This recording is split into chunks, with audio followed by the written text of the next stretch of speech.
I'm Paul Perkins with the check of your ag weather.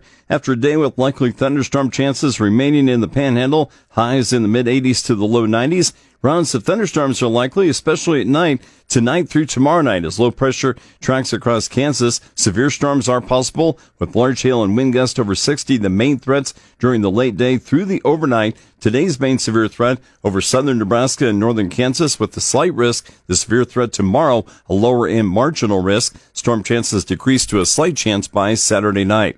Total rainfall through early Saturday morning should range 3/4 of an inch to 1.5 inches for Nebraska and northern Kansas, lighter amounts farther to the south. Highs cooling to around 80 for tomorrow and Saturday. A warming trend peaks with highs in the upper 80s to the mid-90s for Independence Day. Something to watch for when you're shooting off fireworks the night of Independence Day. A cold front looks to bring a good chance of thunderstorms. Highs drop back to mostly seasonal levels in the 80s by Wednesday.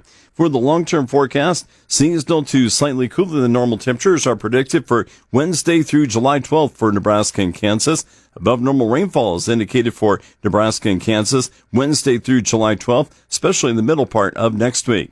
Checking the just-released regional drought monitor, Nebraska improving 10 percentage points to 11% drought-free. The drought-free to abnormally dry areas in much of the Panhandle to Cherry County and Hays to Hitchcock County in the southwest.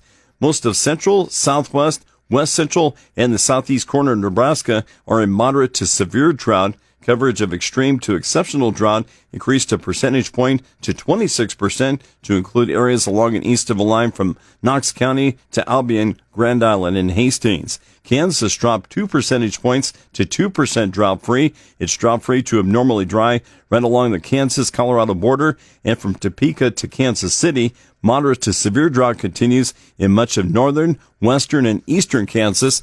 Extreme to exceptional drought coverage remains at 38% of Kansas, including Decatur County and areas from Osborne and Stockton to south central Kansas. Key weather factors in the markets include a chance of heavy rain for the southern Corn Belt and continued isolated rain in the Canadian prairies. From the Central Plains to the middle and northern Atlantic states, 5-day rainfall should reach about 1 to 3 inches or more. Parts of the Midwest, including Illinois and Indiana, may experience weekend drought relief. The southern end of the Midwest stays active, and some areas have a chance for heavy rain and severe weather. Only light rain falls across the northern Corn Belt from the Dakotas to Michigan. Spotty rain occurs across the Deep South. The long-running heat wave in the south central U.S. is temporarily broken, with hot and humid conditions pushing off to the east.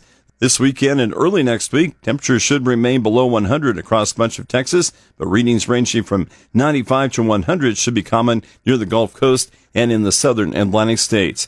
For the southern plains, heat is replaced by scattered thunderstorms and a chance for heavy rain.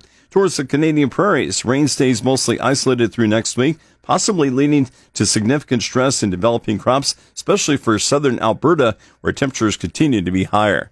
I'm Paul Perkins. That's a check of your ag weather.